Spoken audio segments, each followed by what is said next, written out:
everybody, and welcome to the Penelope Possum channel with me, your hostess, Penelope the Possum. Today we're going to be reading Creepypasta, or Spooky Spaghetti if you'd prefer. It's Spooky Scary Saturday, number 53. Can you believe it, guys? 53 episodes and going. It's nutty. It really is nutty. Anyways, we're going to be reading Magic versus Magic. The joke is a little... It doesn't work as well when you say it out loud. You kind of gotta read it. It's like, you know, some jokes just work better written down than they do spoken. Bye, Toad. As I said previously, this is Magic versus Magic. This is written by K.B. Hurst. Edited by Craig Groshek. Thumbnail art is by Craig Groshek. There are no available narrations today. Estimated reading time is 22 minutes, and the rating is 9.29 out of 10 from 7 votes. Let's get right into the spaghetti sauce, shall we? 3 years ago, I was in a class of highly respected magicians. Every sleight of the hand, trick of the lighting I have seen and replicated. I once even won a large sum of money on one of those television programs as a runner-up. Hello! We're reading a story. We can't play a story, you can only read it. I had a gig for 20 years while I worked in a small venue in Las Vegas on Tuesday nights, and I made a decent income doing bachelorette parties during the rest of the time. I finally retired shortly after my 56th birthday because no one really wants to watch an old man try to crawl out of a locked barrel. It was firmly set in stone when I tripped over one of the balls we used in the old I Can Make You Levitate routine. So I retired. Decided to get a non-entertaining gig, RV sales, which often required a different sleight of hand. I'm slowly giving this guy a bit of a British accent. I don't know why. It just feels right. I was discussing what could be a very good sale for a used RV when a young man interrupted my conversation. He was lanky and had shaggy light brown hair. He was annoying on first glance as he stood there. He smoked a cigarette, blowing smoke in my direction, all the while a cellular up to his ear. "Hey, you're that guy from the blue room, ain't you?" he asked, snapping a photo of me with his cell phone. "Oh man, I got great news. Talk soon," he said into his phone and quickly tossing it into his pocket. I had been recognized before, and I'd usually just pull out my deck of cards, do a quick trick, they'd have a good laugh, and move on. So I said, "Excuse me," to the gentleman I was trying to sell that flashy RV with all the bells and whistles to, and asked the customer if he would be so kind as to wait while I finished with this gentleman. Nodding, he kept his eyes on me intensely as he watched me from behind the sign next to our business. I finished the sale, which only took me 35 minutes, as the customer paid in cash. And then I watched the customer drive off in his new RV. I turned back. There was the guy still waiting for me. I laughed and pulled out my deck of cards while I twiddled my white mustache. "Pick a card, young man." He just stared at me. Instead of picking a card, he looked right at me, intense. "I have other tricks up my sleeve," I joked. "He's perfect," the young man said to no one. "It's about my lunchtime," I said, mildly annoyed by this brief interaction. "Here's my business card. Come back if you are interested in buying an RV. I was getting tired and my stomach growled. I began walking away when he put his arm out in front of me, stopping me in my tracks. "You like it here? I know a way I could make you a very large sum of money. Better than what you make in sales here. Look, I am about to go to lunch. Maybe come by another day," I said, trying to blow him off. "Let me introduce myself. I'm Dan Carter, and I remember seeing your act a few years ago. Where are you going for lunch? It's on me.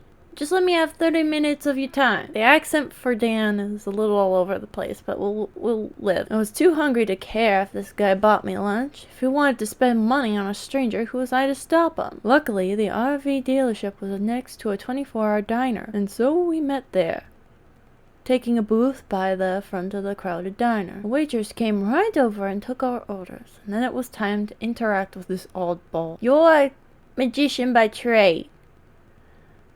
The great Eddie Cavalier. I can't get the voice down now. Whatever. Was. No, I'm now retired.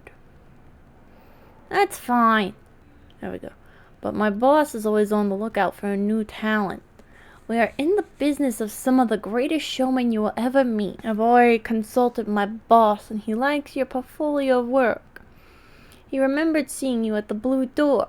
Your Phantom act was particularly of interest to him.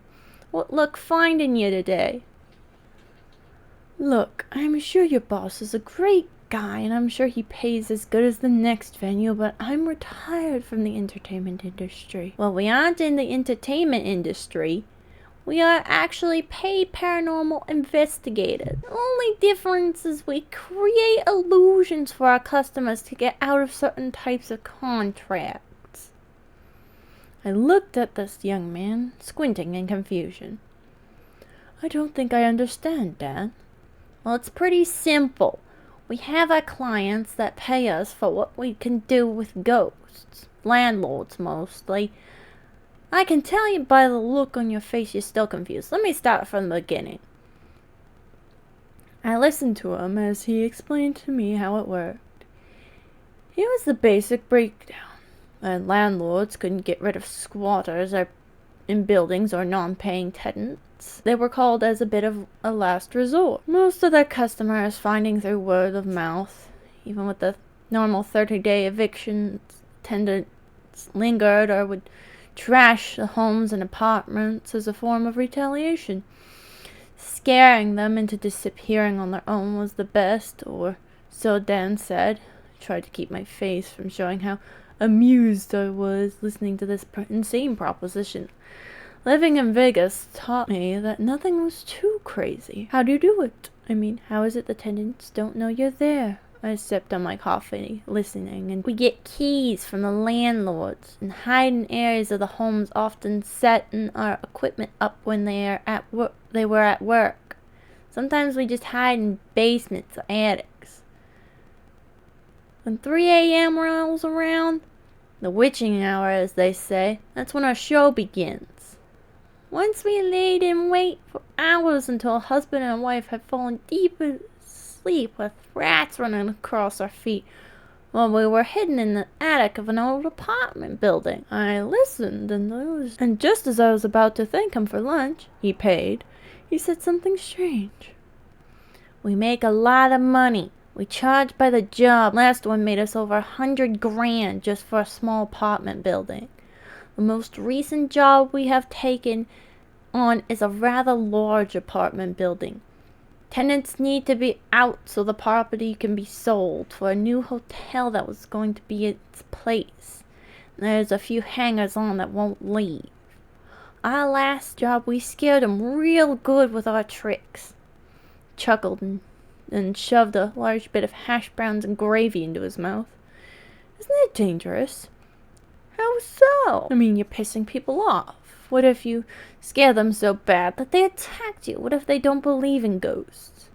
I understand your concerns. That usually isn't an issue. Dan grinned, cocking his head slightly. I find that hard to believe, young man. Let me just show you a trick. I sat there and watched him. He asked the waitress to come over. The older woman came over, smiling, and he pulled out his hand. It was completely missing. Just a bloody stump appeared in its place. I knew it was an illusion. And even if there hadn't been blood, it still would have been unnerving, to say the least. She was holding a pitcher of ice water and promptly dropped it, viewing the stump. Standing up to help the waitress, I noticed on the floor by the water there were cockroaches in the place of the ice cubes crawling about. Dan pulled out a handkerchief from his shirt sleeve and handed it to her. She wiped the water from her cheek, and when she looked down, the cockroaches were gone, and so was the bloody stump. Now using both his hands, he helped her pick up the ice. She looked distraught and had a hard time composing herself. I could see the confusion on her face. "I'm sorry, I'm not feeling well," she said, and then one of the other waitresses helped her towards the back of the kitchen. I looked at him and smirked. "Oh, magic," he said with a smile. "Come on. Not all tricks should be shared." He stood up and tossed me his card, walking out of the diner. It was my turn to feel bewildered. That evening I sat in my study, thinking about what had transpired. I didn't need to bother calling, however. It was around noon the following day, dealing with some asshole customer who couldn't decide if he wanted to buy an RV because he still loved his old one. And then maybe I thought I should be doing something else. Some hours later, I found myself sitting in the same diner, staring into a cup of coffee. I pulled out the card and looked at it. I called Dan. He arranged a meeting over the phone within minutes, and I was to meet his boss the next day to discuss things. I had to get the approval of Dan's boss before he deemed me worthy to take me on. The meeting took place inside an old pawn shop on the edge of the city. I entered the tiny building, and it smelled of too many cigarettes, and it wasn't well lit. A bleach blonde-haired woman in her late 40s met me with a handshake. I noticed her long red nails and her cleavage. She wore a bodysuit with a palm tree pattern and blue jeans. She told me to wait in the lobby and Big Sam would be with me shortly. She chewed gum loudly, and I guess she was the receptionist. "You're older than I thought." "Thanks," I said, perplexed. "No, honey, don't take it personally. Big Sammy has this way of recruiting kids off the street, and most aren't even done with high school. It's nice to see someone that isn't a kid. He's gonna love that." "Why is that?" "'Cause the young ones don't last. They always disappear after payday." I stood there, looking at her as she licked stamps and stuck them on an envelope. "You can sit," she said, pointing to a pink chair. I looked down, and there was an orange cat sprawled out in the chair. "Oh, that's Elvis. You can move him." I smiled and looked at him again. Cat opened one of his eyes, which was emerald green, looking at me as if to say, "Don't you even think about it." "Oh, Elvis, get up. Go chase mice," she said, popping her gum loudly, picking up the fat cat and placing him in the back of the office. She resumed her place at her desk, licking stamps and loudly chewing her gum. I took off my jacket and placed it on the chair before sitting down. The chair was ragged and stained, covered in lumps of cat hair.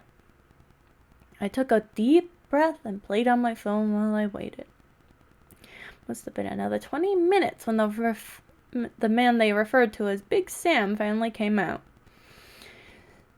Sam was very tan and had long black hair, which was in a ponytail, with bits of sweat pouring down his forehead. A thick gold chain necklace of a crucifix was hanging from his chest. Bits of black curly hair stuck out from the top of his unbuttoned dress shirt. Big Sammy looked like every old mafia guy you'd seen in the movies. He handed a pile of papers to the receptionist and eyed me. "Marty," he turned to the blonde woman, "we have the great Eddie Cavalier in our presence. Please, sir, it is a great pleasure to be meeting you. Please come in my office." He shook my hand heartily, and I followed him. "It is a real pleasure. I cannot tell you how often I used to watch you in the Blue Room. Vegas is a town of many illusions, but you being in that RV lot that day Dan found you was one of the best yet. Maybe I should pinch myself." He laughed loudly. I smiled at him, but I wasn't entirely sure what to say. "Dan explained what we do here, right?" "Yes, although I'm not entirely sure what I'll be doing." "No issue there. My boys will show you the ropes. Not that there are many that you don't already know." "When should I start?" I asked. "Tonight. Make sure you get a cut of the payment I'll make sure you get paid cut of the payment when I'm paid in full. I'm gonna reread that. Tonight, I'll make sure you get a cut of the payment when I'm paid in full. Does it usually take a long time to get paid?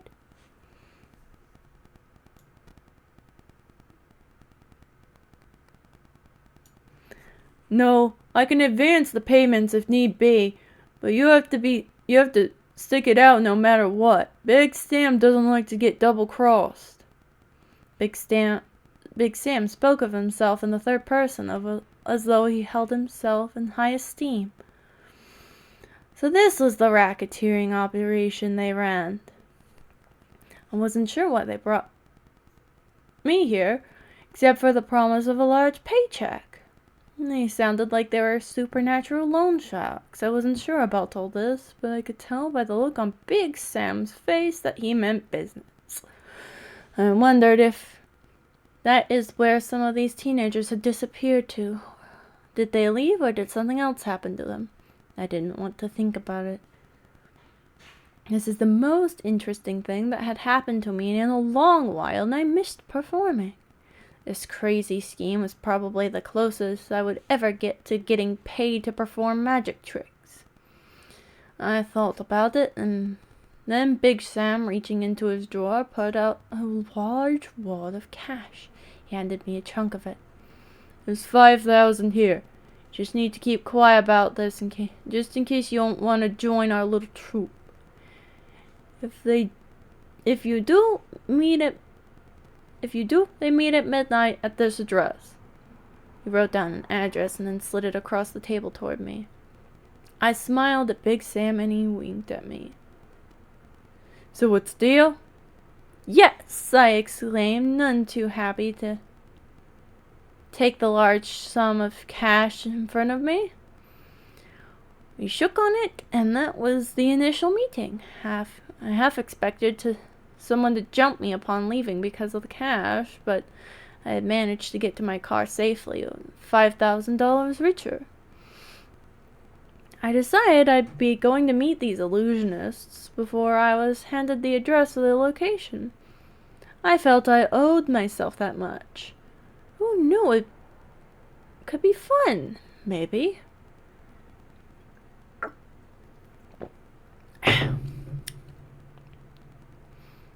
At exactly midnight, I pulled up towards an old warehouse.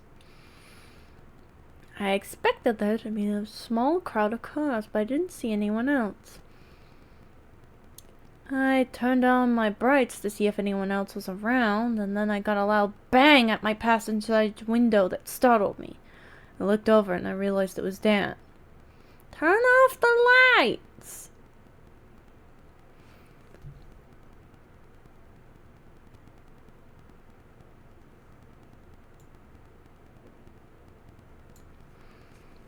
I complied and turned off the headlights.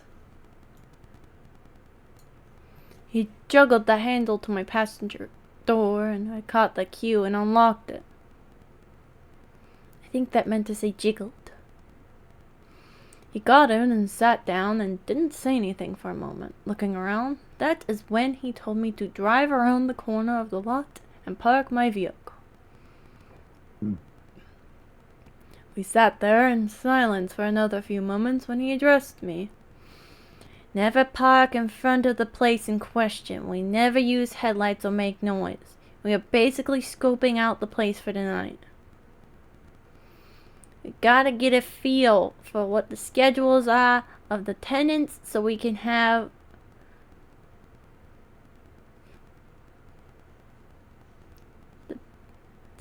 know when the best time is to set up and begin our operation. I think I'm finally starting to understand how this all works. How long does it take to gauge? On average, a couple of weeks. But this place here should be empty. There's a few stubborn assholes who just couldn't take a payout, so it's up to us to scare the living shit out of them. He laughed hysterically.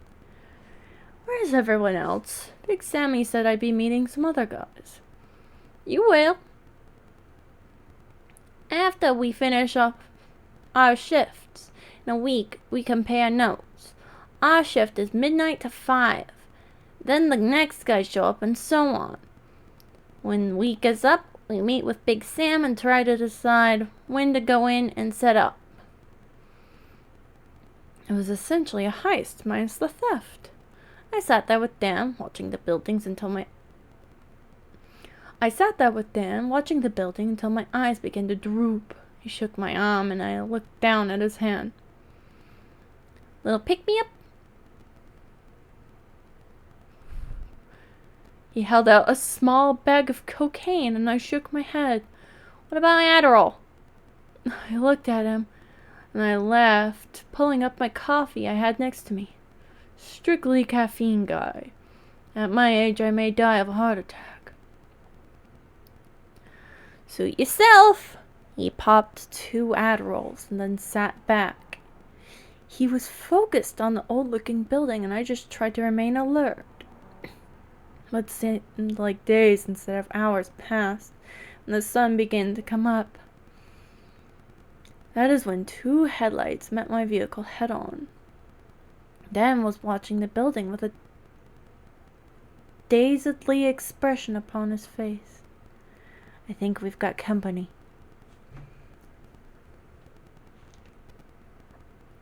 Oh, wrong voice. I think we have company. Huh? He mumbled and then looked at me.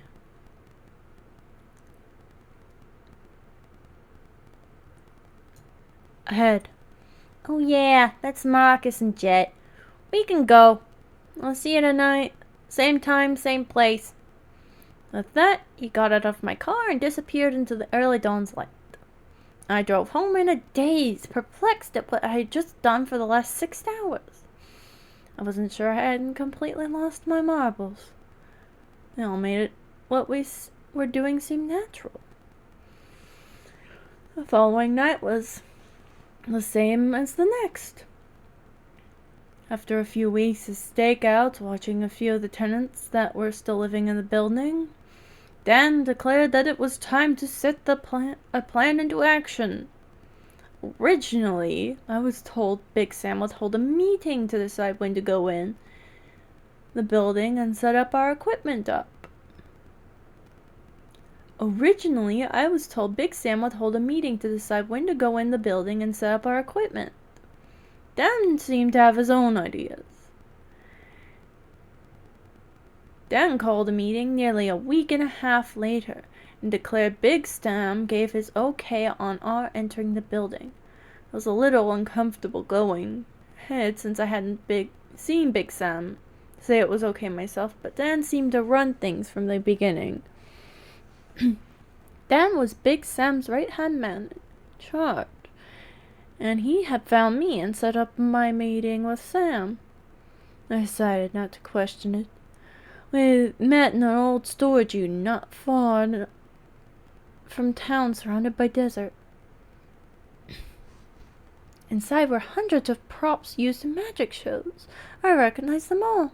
They had a levitating table, hundreds of magic mirrors, fog machines, and a couple of notebooks and blueprints, which I guess were for a building layout. Thanks for coming, guys, Dan said, pulling out a small bag of pills, popping 3 in his mouth, and proceeded to open a beer and chug it down. He took a deep breath and then belched loudly.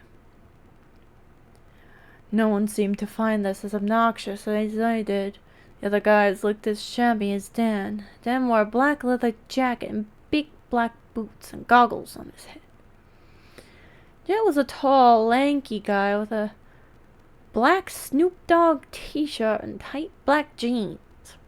He wore saddle shoes like everyone used to do in the 80s. He wore red-rimmed glasses and kept a green comb over his ear. He had leather gloves with the fingers hanging out. Wow, kind of a greaser stereotype, huh?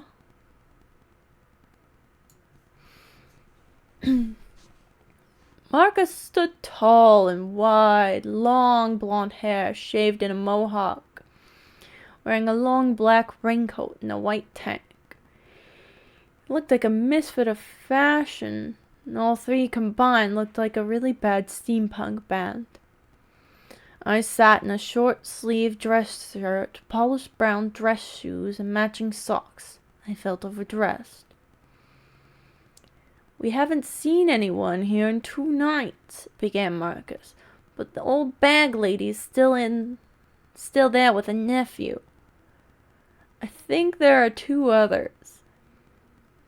But they are in a gang. It's going to be hard to keep track of the gang activity coming and going," Jet said, rubbing his chin deep in thought. "We can go in later today if we think... I think if we dress as fumigation workers, no one will pay attention to us. We can easily get in," Dan said, pacing. "That's suspicious. 3 or 4 random workers in fumigation masks?" Marcus asked. "Like Ghostbusters," laughed Jet. "Not funny, not funny," Marcus said, rolling his eyes. "Technically, we are fumigation work. Oh my god. Technically, we are fumigation workers. Just people," Jet said, adjusting his glasses. I think I forgot the part where I read he had glasses. He pulled up a deck of cards and made them dance by themselves on the table in front of him. I watched him while I tried to figure out how he was able to move them so quickly. It wasn't your typical card trick. The cards flew out of his hand and onto the table and then back into his hands.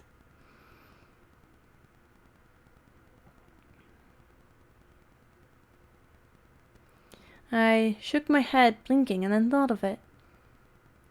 Painters. It's not unusual for painters to come in multiple pairs, I suggested, thinking it sounded as stupid as their idea. "That's awesome," said Dan, clapping his hands. The others smiled, nodding in agreement. "Good job, old man," Jet said, patting me on the shoulder. Are they serious? It was as half a baked idea if I ever had one.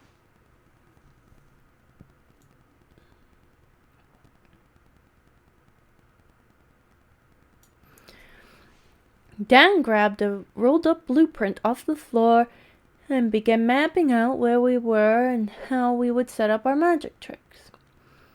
I gathered everything up, and then I noticed they didn't take any supplies with them, except for a medium-sized chest. "What do you want me to bring? What sort of tricks do you want me to perform?" Dan patted me on the shoulder. "Everything we need is in this box." I was confused, but being new, I didn't question it. We all got into what Dan lovingly called the shaggin' wagon. We threw on some painters' t-shirts and baggy pants. We drove to the building and parked the shaggin' wagon in the back. Dan put his steampunk goggles on, and they seemed to suit him, even in his painter's uniform. He carried the blueprints under his arms, and Marcus carried the chest under his arm. Jet had a small backpack. He pointed to a ladder from the back of the van for me to carry. I looked at Jet, confused. "It has to look authentic. What painter doesn't have a ladder?" He laughed, shrugged it off, grabbing the ladder, and walked up to the building, following the others. We were able to enter the building completely undetected by the tenants that were left. The building had already felt abandoned, even though we knew that at least 7 or 8 people were still living in multiple floors of the apartment building. Walking down the halls, I couldn't figure out why anyone still chose to live here. The walls were cracked and the ceilings leaked, ants everywhere, and on a few occasions while walking, I saw more than one roach skittering across the floor. Parts of it had garbage piled up from where the tenants had already moved out and left it as is. No wonder the owner was selling his property and have it bulldozed.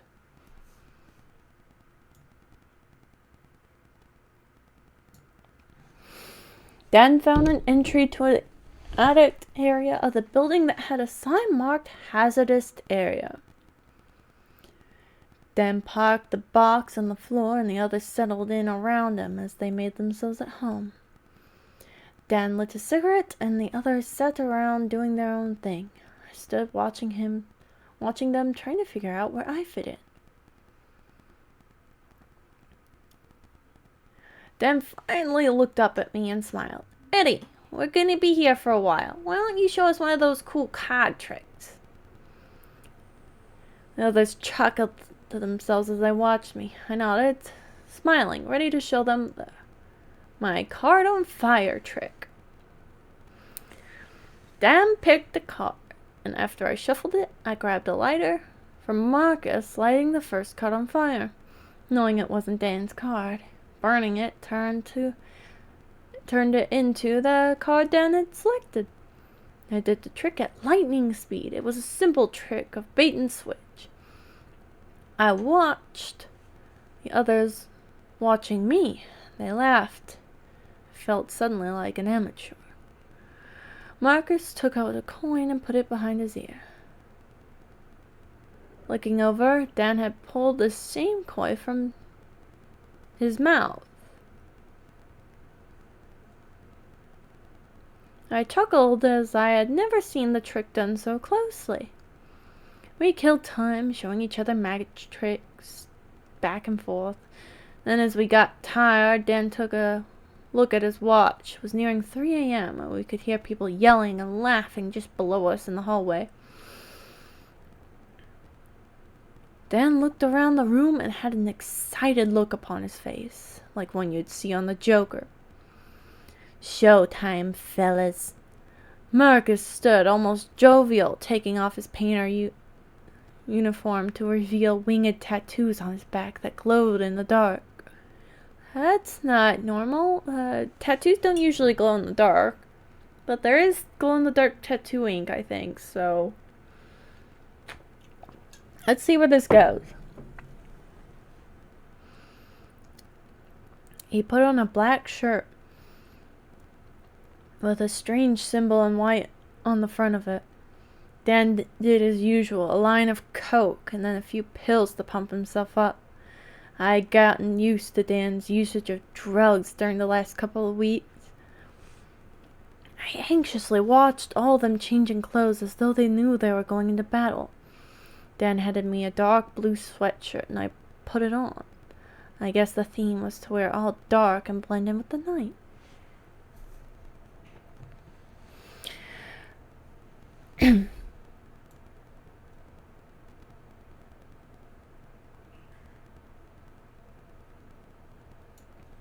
I looked over at Dan and Jet, who also wore symbols on the front of their shirts. They were different from the one Marcus had on, almost like sigils. I couldn't understand what was going on, but I followed them as they grabbed the chest and they brought with them. I watched as they all three snuck down from the ceiling in the dark hallway. There was barely any light because the landlord had most of the light bulbs removed as a deterrent for them staying longer. I slowly followed them as they stood in the center of the hallway, and all three of them formed a triangle. Dan was the first to move, and he opened the chest slowly pulling out a pair of 10-sided polygon dice. Dan proceeded to roll the dice, and when he did, that is what I realized what they were doing. There was a light that appeared from the pair of them. The sides closest together moved in closer and connected to each other. After they moved in, the light went out, and that is when I could see it. Down the hall there were two tall shadows. Jet then pulled out a mirror from his backpack, placing it in the center where the dice were. The reflection of the dice in the mirror now faced the direction of two shadows. At the end of the long hall, The flickering lights were now completely off, and the hall was completely pitch black. I heard a hissing. Then I realized the shadows were slithering like snakes up the walls into the vents of the apartment building.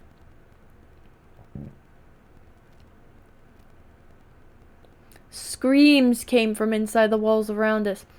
Terror bellowed out from every direction, and then I heard doors slamming and people running. I heard rattling above me in the ceiling where the vents were, and then I heard a gust of air as though someone had turned on the central air. Then the sound stopped and I heard nothing. The air was dry and cold after the screaming stopped. And I heard something that sounded like someone running down the hallway towards us. It was so loud I thought whoever it was would run clear into me, going at lightning speed. I saw a woman, older, wearing ragged clothing, and as I went to move out of the way, Dan stopped me. She can't hear or see us. She's gone. Dan trailed off. Then he saw the woman run through the wall. Then a man limping on a cane fell into what seemed like a void that opened up in the middle of the floor.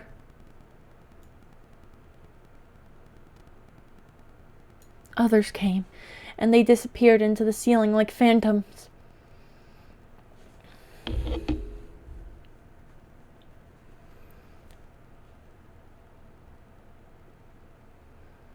I stood bewildered.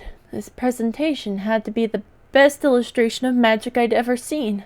Was Dan doing this for my benefit? Was it a hologram? Then I felt it. A tremor surged through me. I bent over as its electric currents kept me frozen in limbo. I couldn't move, and my eyes now closed, open to see what the cause of my convulsions was. I saw that Dan, Jet, and Marcus were all experiencing the same thing. The only reason that petrified me to the bone. At the end of the hallway, those two slithering creatures were the cause. I had no idea how they were doing it, and I had no idea why we were subjecting ourselves to this. As I thought about this, I heard Dan speaking telepathically to me. Let it finish, Eddie. Relax. It was as if he was getting high off the energy the spirits were taking in their essence. The dice on the floor part, and the shadows disappear. The light at the end of the dark hallway flickered on. Back on. I walked out of the building, confused and pale. I had no idea what happened to those people, but there was blood on the walls and the hallway's tile floors. I left in a hurried rush and planned never to look back, but I knew Dan would not let me go for whatever reason they needed me. Not to mention, my life was theirs now. If I tried to stop, they'd kill me. That much I knew. A few days later, I picked up a newspaper while I was out with Dan scouting our next set of victims. An article about 4 vagrants had been found drained of all their blood in an old apartment building across town. I knew instantly that it was the building that Dan and the others had me accompany them to in the newspaper article. I was angry that I had been lied to, and their so-called magic wasn't what they said it was, and whatever magic they were using it was evil. It was magic I had only heard about in fairy tales. I sat in the car with Dan looking out at the city as the people went to and fro. Dan received a phone call, and then he began to drive away.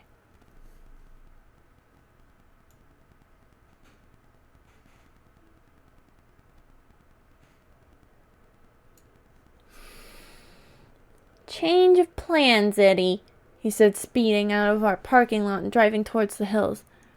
There is an old Tudor-style house with a perfect lawn. It had green grass that almost looked fake.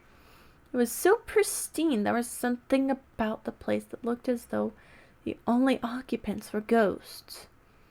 What is this place? Santana Manor. It was the home of one of the country's top composers. The only occupant left is the old composer's daughter. Should be easy enough to get rid of her. Dan chuckled to himself. I was not too fond of the sound of that. I knew what Dan had up his sleeve after the bloodbath at the other house. Is this all necessary for one person? Yes, but we will do things a little differently. How so? I asked. It'll be faster. Dan smirked. The cash will be the biggest yet. The payoff won't be as fun, though. Dan lamented, whatever he meant by that. So that night we sat in our cars and waited for all the lights to go out. Jet and Marcus were ready too. We got out of our vehicles dressed like ninjas, all in black, so no one in the neighborhood would spot us. We climbed the trellis in the back of the house and headed towards the attic. I managed as well as I could. Lord knew I wasn't as limber as I once was, nearly 60 years of age, but I made do. When we were inside, all I could smell was old tobacco, like my old late grandmother used to smoke. She was half Native American from Kentucky. Never let a day of hard work go by without her and her pipe.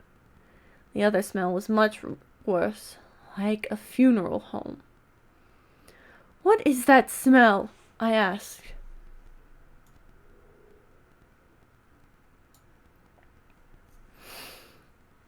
Who cares, old man? Let's just do what we came here to do.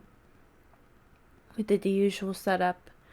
And then at the darkest hour of the night, Dan and the others took out their dice. Once on the floor, they began to stand in order. This time, Dan asked me to stand by the attic door so I could keep things in line. I felt my hands shake when the two dark figures appeared again. They were like ballet dancers, the way they weaved in and out of our circle before descending into the cracks of the floor and down the walls as if made of light and shadow. We waited and waited. There were no screams of terror. Dan looked at me, worry in his green eyes. Something is wrong, he said, walking over to the dice on the floor. What is it, man? Jed asked, bouncing around like he was feigning for a hit of some kind. They should be done by now, Marcus said, looking around. Marcus exploded then, right before our very eyes. We were too shocked to be frightened. Blood covered our faces, and his inside let splashes of blood all over the ceiling. Dan looked over at Jet and me and began to hold the dice in each of his hands. Go back to where you were summoned. He held his eyes shut tight, but nothing came. Then in the doorway appeared a woman who couldn't have been around more than 20 at the most. Are you looking for these young necromancers? She asked, holding up 2 small shadows and some dark magic of her own. Dan pulled out a gun and to my amazement shot at her. Dan, what are you doing? Jet screamed. The bullets never hit the young woman. There was something about her eyes, something I couldn't place. She looked at me then.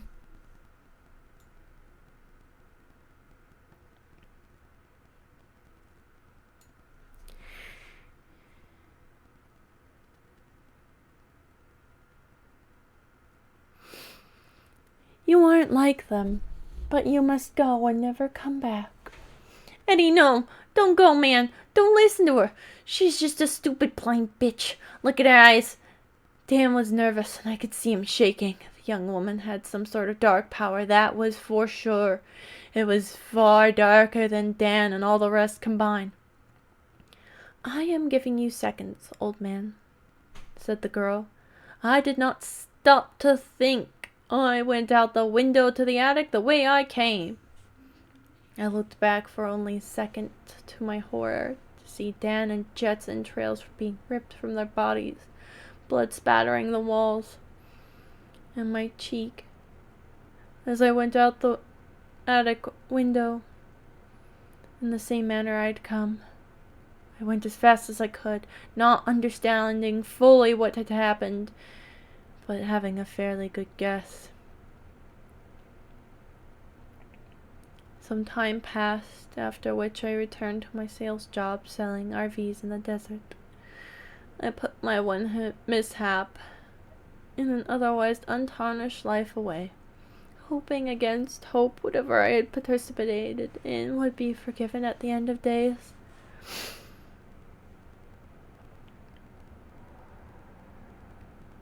I was writing up a sales slip for a customer when I got a tap on my shoulder. Oh, just give me 1 sec. I stopped in my tracks. It was the young woman from the manor. My hands dropped as the pen I was now holding. You are Eddie, am I right? She asked chipperly. Yeah, can I help you? Let's not play games. You know why I'm here, don't you? I want to tell you I am sorry for what happened. I didn't know what was going on when I got involved with those guys. Save it. I don't care how you came about those men. I do, however, think we could be perfect partners. In what? I asked her.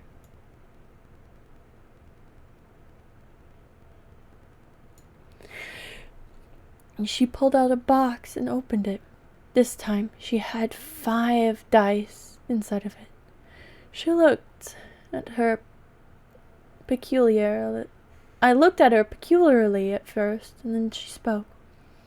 This was their first mistake. They didn't count on me being a witch.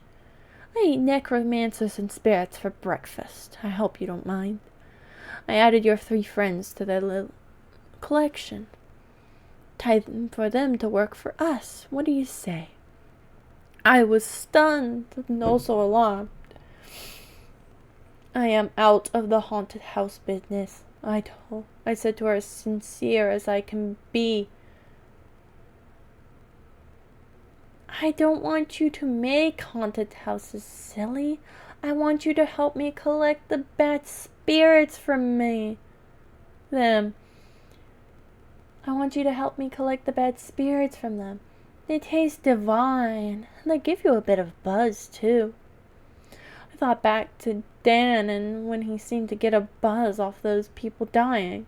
She just wanted to eat their souls and catch a buzz. I wanted no part of it.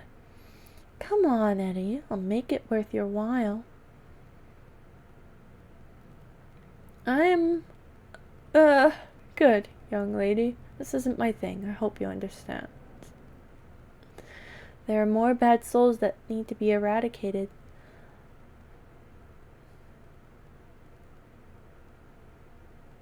The more bad souls that are eradicated, the better this pious world. Look, if you change my mind, here's my number. I think we could work together. Then I looked down at the piece of paper she handed to me. I noticed that it had a moon and stars. Her name was Celine.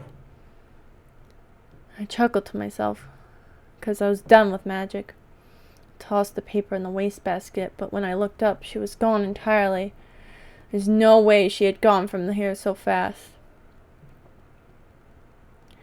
That was several years ago. Now, the whole thing has given me pause to stop over the years. I wonder how Celine is doing sometimes. Whether she realizes it or not, she saved me that day. She let me escape. It is strange, though. Once a year I get a box with a few dice on it.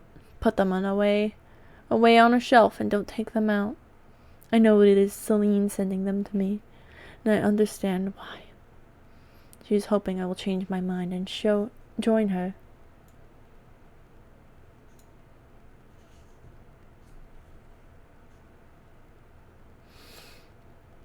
The other day, I got the most recent one.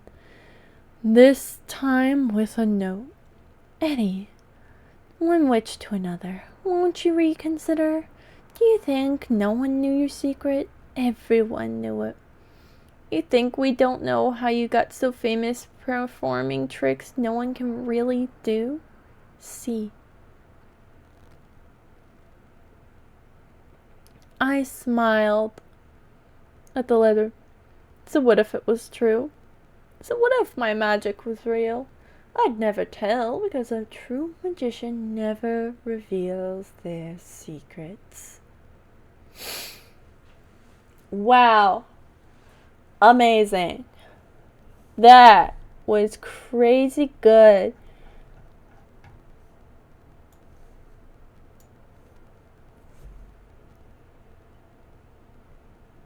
I am gay?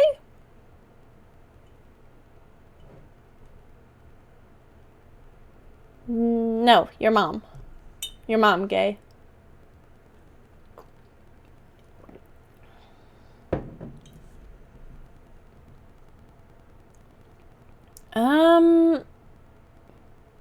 Yeah, it did have a surprise ending. Who would have guessed the magician was actually, a real magician, like had actual magics. Very neat. Very cool. Loved the twist. Very fun.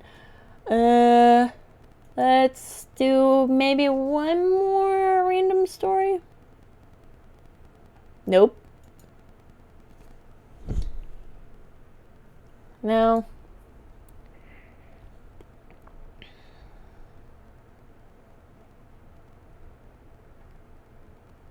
I think we've already done this one. I said your mom gay.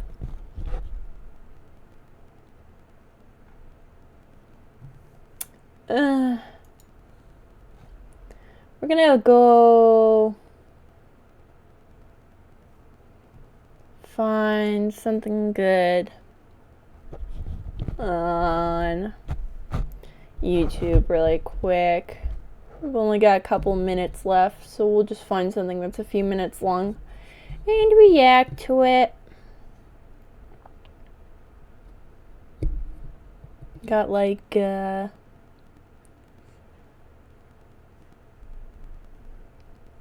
minutes left. Just gotta find a little 3-minute video.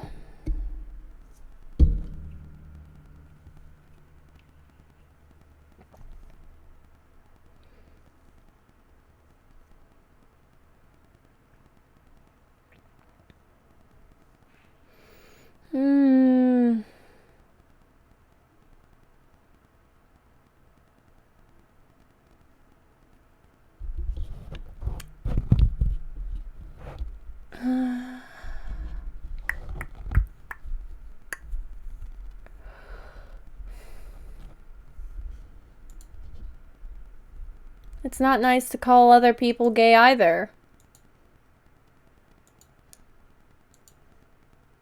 If you dish it out but can't take it, you're a bit of a weenie.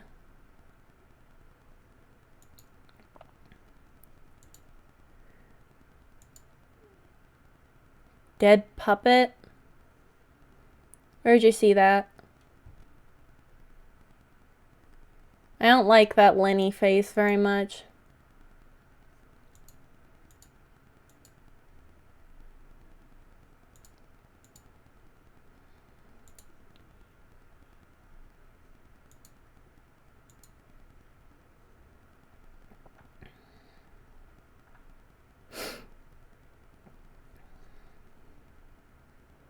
You could ask nicely. As well, you could ask nicely for me to put something on instead of just demanding I do it.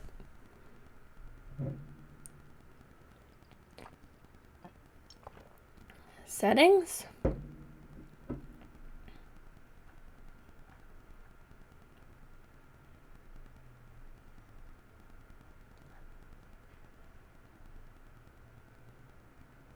Bro, what?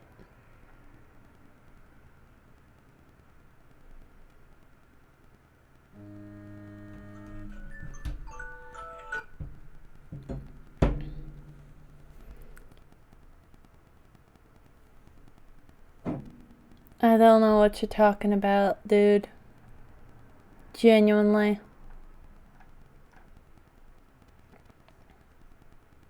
You're kidding?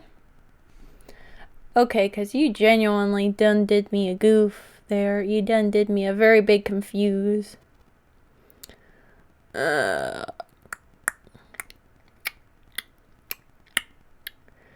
about we real quick find... What is it?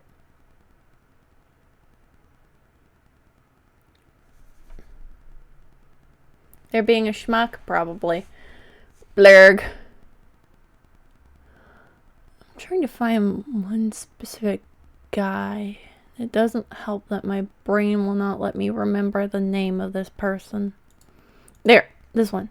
I wanted this. Haha. We're just gonna real quick watch this.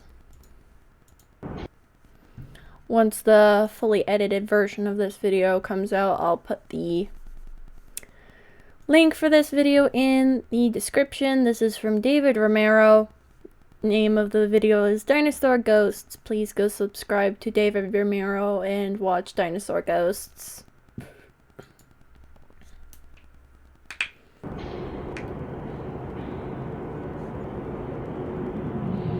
Ooh. Cool. Dino Ghosts. Oh! Oh, that one was kind of cute. I always love these. They're so well animated. Now you're not even making any sense, dude.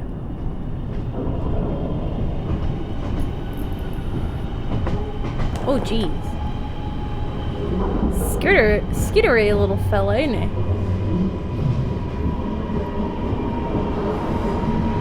Oh, jam. Ooh. Brontosaurus. You love dinosaurs? Cool. Dinosaurs are pretty neat. What's your favorite dinosaur? Ooh. Oh, I love the shadow. Nice. Okay. Ooh. Oh, cool. It looks like it's flying, but I guess this part of the city used to be underwater. So cool. Okay.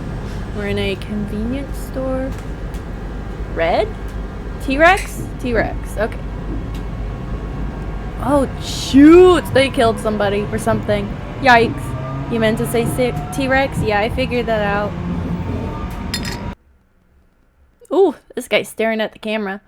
That's the T-Rex. Look, it's your favorite. By David Romero. Yeah.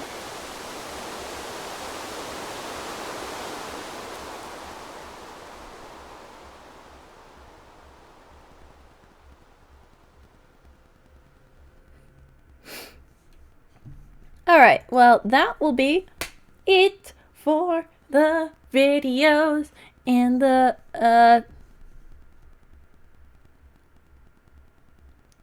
video today. That'll be it for my video today. Ow. Cool. Owie. I hurt my head. Thank you, everybody who joined me here on the stream tonight.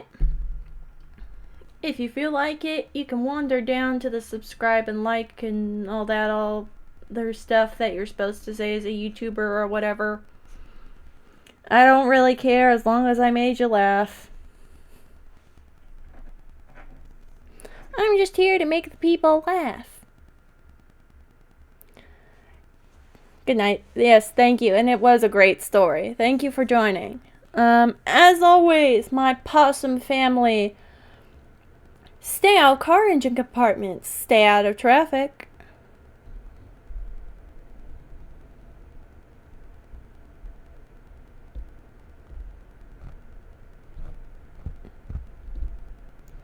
Okay. Cool. Stay hydrated. Stay awesome, possums. I love you all. Be good to each other.